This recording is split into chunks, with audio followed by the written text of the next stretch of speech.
Assalamualaikum warahmatullahi wabarakatuh. Hello all, how are you? Hopefully Allah always bless us in this condition. Amen. And then look at this picture, everyone. There are two pictures here.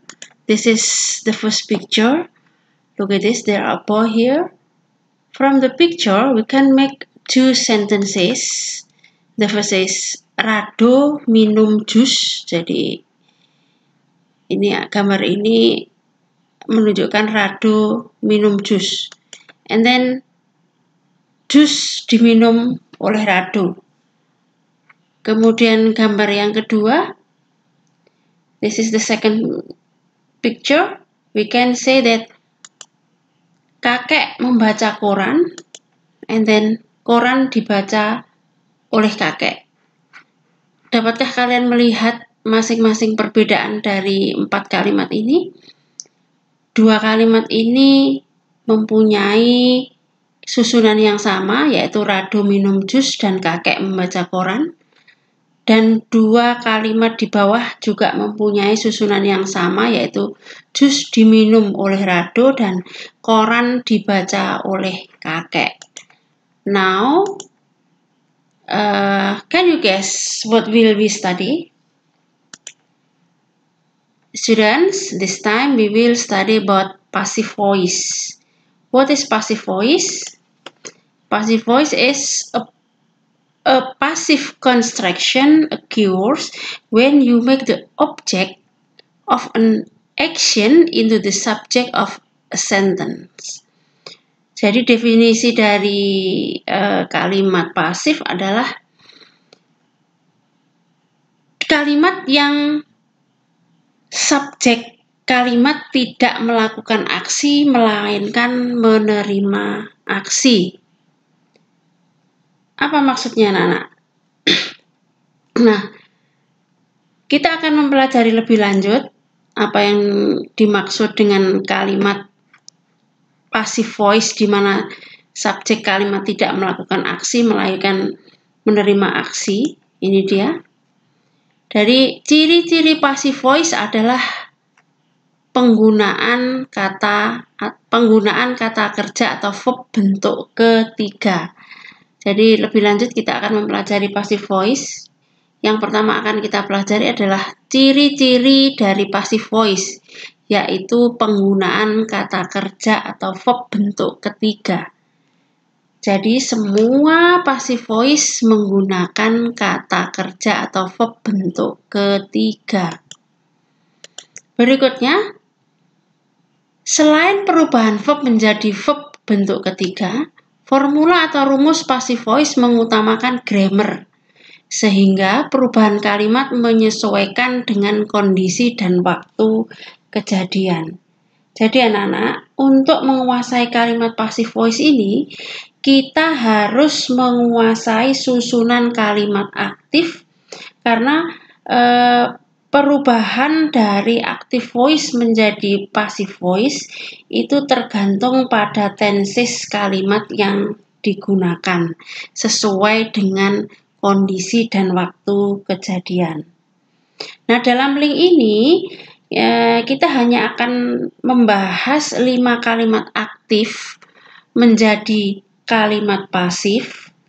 Jadi hanya 5 jenis tenses saja, karena memang ini adalah materi untuk kelas 7, 8, dan 9. Apa sajakah itu? Ini dia anak-anak. Let's study together the formulas below. Ini dia. Yang pertama adalah present perfect. Present tense. Yang pertama adalah present tense.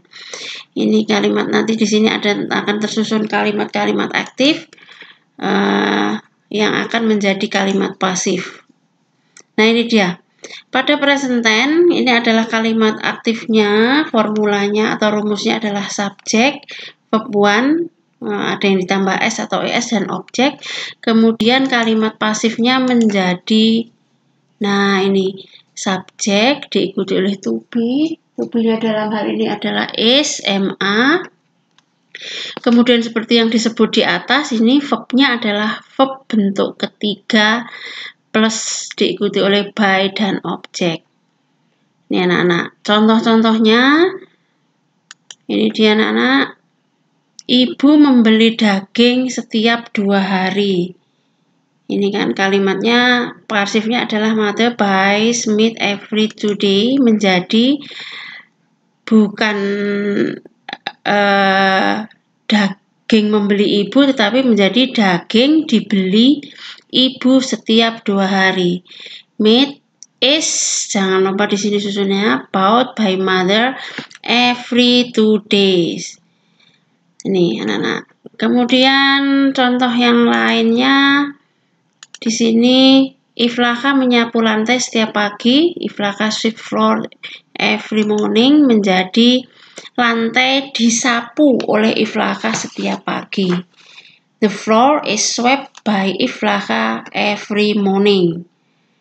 Cukup jelas ya anak-anak untuk present tense. Jadi perubahannya ini anak-anak, jangan lupa setelah subjek diikuti oleh to be dan verbnya adalah verb bentuk ketiga. Berikutnya anak-anak, ini tensesnya dari past tense. Bagaimana kalau bentuk past tense? Ini dia passive voice-nya. Passive voice-nya adalah seperti ini. Masih ingat kan? Subjek, verbnya itu verb kedua plus objek. Masih ingat kan? Ini adalah ciri dari past tense, yaitu verb kedua. Kalimat pasifnya menjadi subjek, diikuti oleh to be. Bedanya dengan yang tadi, to be-nya ini was dan were, dan ini dia verbnya verb ketiga dan diikuti oleh by plus objek. By ini artinya oleh. Contohnya, Yuli wore a new shirt yesterday. Yuli memakai baju baru kemarin, menjadi baju baru dipakai oleh Yuli kemarin. New shirt was worn, ini dari kata wore menjadi worn bentuk ketiga by Yuli yesterday. Nah, ini mother cleaned our new house 2 days ago, menjadi ini dia anak, my new house was cleaned by mom 2 days ago. Coba kalian memperhatikan, ini sama seperti present tense tadi, bahwa di sini diikuti oleh to be, subjek diikuti oleh to be, dan verbnya verb bentuk ketiga. Yang membedakan hanyalah to be-nya anak-anak ya. Dan berikutnya adalah, yang ketiga adalah present future.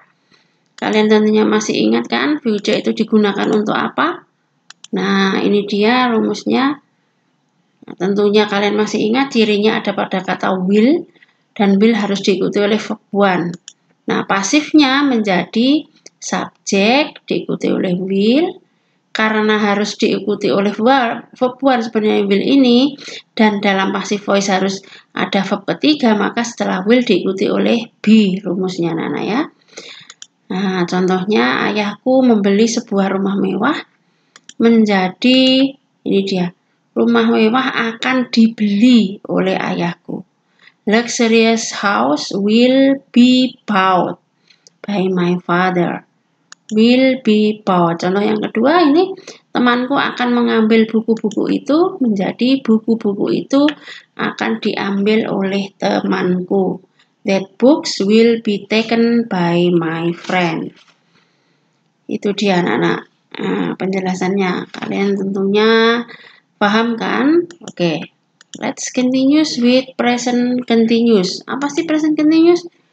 Present continuous ini adalah kalimat yang digunakan untuk mengatakan kejadian yang sedang terjadi. Ciri-cirinya ada pada verb ing, active voice-nya. Nah, karena harus ada verb ing, maka passive voice-nya di sini setelah to be-nya dalam hal ini karena present yaitu is, ma, diikuti oleh being, dan verbnya bentuk verb ketiga. Jadi semuanya bentuk ketiga verbnya. Contohnya, nenek sedang membaca koran, menjadi ini dia, koran sedang dibaca nenek. Newspaper is being read by grandma. Berikutnya, mereka sedang menanam padi, padi sedang ditanam oleh mereka.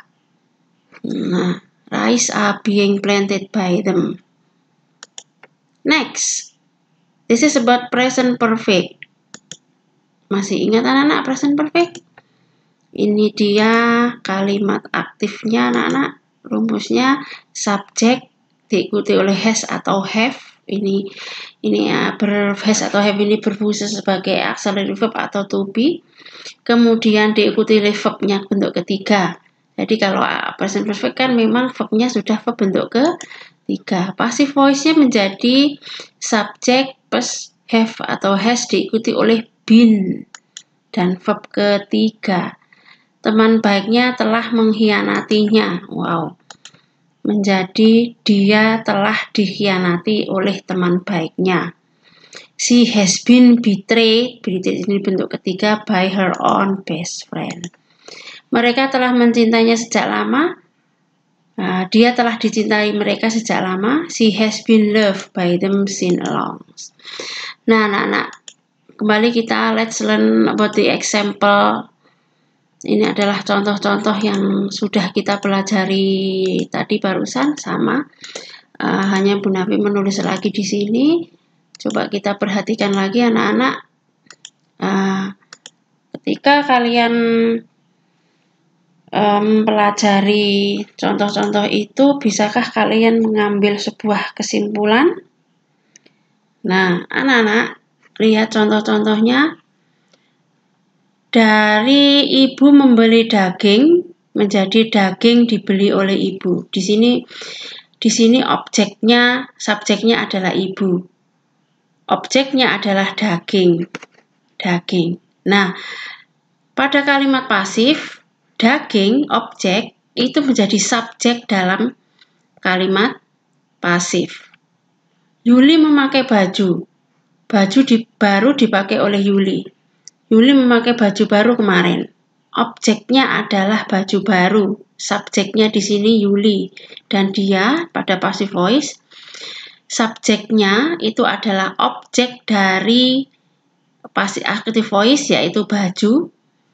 Dan Yuli dalam hal ini dia sebagai subjek menjadi objek. Begitupun dengan kalimat-kalimat yang berikutnya ini. Lihat ini anak-anak. Temanku akan mengambil buku-buku itu dan buku-buku itu akan diambil oleh temanku. Jadi dengan kalian membaca dan mempelajari kalimat-kalimat ini bisa disimpulkan bahwa subjek dalam active voice menjadi objek dalam passive voice. Sekali lagi anak-anak, di atas tadi sudah dijelaskan bahwa subjek kalimat dalam passive voice tidak melakukan aksi tetapi menerima aksi, atau dengan kata lain subjek dalam kalimat active voice menjadi objek dalam passive voice. Itu anak-anak ya. Nah anak-anak, berikutnya let's learn passive voice in negative. Kita akan mempelajari passive voice dalam bentuk negatif. Ini contohnya. Daging dibeli ibu setiap 2 hari. Meat is bought by mother every 2 days. Menjadi daging tidak dibeli ibu setiap 2 hari. Meat is not bought by mother every 2 days. Ini dia, baju baru dipakai oleh Yuli. Kemarin baju baru tidak dipakai Yuli. Menjadi new shirt was not, ya ini ada notnya harusnya, was not worn by Yuli. Dan berikutnya, ini contoh-contoh yang berikutnya tadi anak-anak diikuti oleh not. Di sini juga harusnya ada notnya anak-anak ya. Will not be taken. Nah, ini berikutnya, contoh yang berikutnya. Koran tidak sedang dibaca oleh nenek. Nah, menjadi newspaper is not being read by grandma. Setelah is diikuti oleh not. Begitupun yang ada di atas ini, setelah will diikuti oleh not. Karena ciri dari kalimat negatif adalah adanya not. Nah, ini anak sama setelah has diikuti oleh not. Dari contoh di atas bisa disimpulkan, bisa dituliskan bahwa rumus dalam bentuk negatifnya adalah seperti ini. Subjek diikuti oleh to be, not, verbnya bentuk ketiga, dan seterusnya. Ini anak-anak bisa kalian lihat sendiri di sini. Okay, everyone, I think it's up for passive voice.